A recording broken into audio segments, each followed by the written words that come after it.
This is David Neely for Fundamentals of Speech class, doing the second portion of my collaborative speech.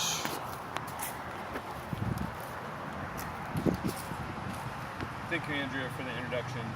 I was a little bit hesitant at first when I found that I was going to be doing a collaborative speech. Sometimes I like to be a one-man wolf pack, but once I found out that Andrea was into sci-fi fantasy like I am, I was very elated, and then all my confidence was solidified when I found out that she was more than happy to be doing our subject on video games, so I'm grateful for her.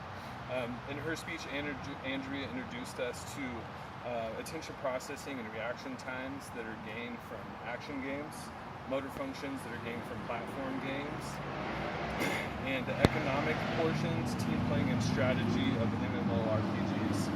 She gave us a brief outline, and I'm going to get a little bit more specific on those with you guys today. So action games covers a broad variety. One of the biggest varieties being first-person shooter games. Some of the most popular would be Call of Duty or Titanfall. These games are it's necessary to have a certain amount of tact as far as reaction time, because you're not playing an automated computer who has an algorithm that you're playing against. You're playing against another human. You have to know what they're thinking and what they're going to do, and you have to be able to make a split-second decision to change your mind to outsmart that person. The University of Rochester did a study of college students aged 19 to 25, took half of them and they played 50 hours of Call of Duty, and the other half played 50 hours of Sims, which is a social simulation game. At the end of it, what they found when presented with the same problems to solve, the people that played Call of Duty were able to, without losing accuracy, come to the same conclusion as those playing Sims, but 25% faster. Another one of the things that we're going to find within those games themselves, as Andrea talked about, were platform gamings, of the motor skills that come with it. If you take a look back into the first consoles or gaming systems, arcade games, the Atari, you're looking at a joystick and maybe a couple buttons. You're looking at 2 to 3 different components for you to interact with to make something happen on the screen. If you look at a Super Nintendo Entertainment System, which is about 15 years later, where it's 7 buttons. If you jump ahead another 8 years to Nintendo 64, you're looking at 11 buttons. If you're looking at nowadays for current gen games, you're looking at 15 buttons with Xbox One or PlayStation 4. And that's the basic controllers. They have specialty controllers like SCUF that have many more than that.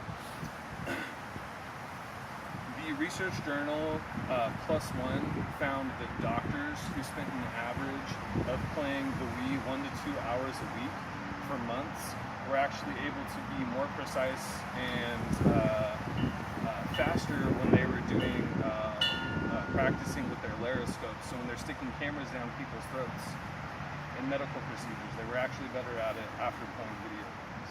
So those are the few of the ways that you can find that playing video games really do enhance your hand-eye coordination and your motor control skill. MMORPGs, as Andrea said before, it does have an economy within it, but the biggest part about that economy is the social aspect of it. And we hear a lot of the times with video games that people say, oh, video games keep you inside, go outside and play.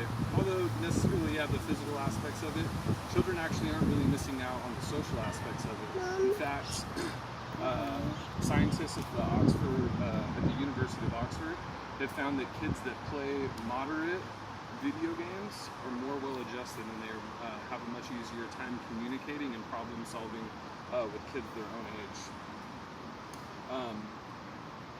I'm going to slaughter this name, Mo Thinaranahabanan and Manuel Vilches found in a study that they did that adults who were playing in tournaments for video games and the workplace developed skills like leading a group of people, giving direction, functioning as a team member.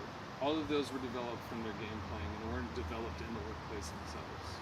So, from video games we find that people are able to make split-second decisions faster, they're able to do it with more control, and they're able to do that with the team.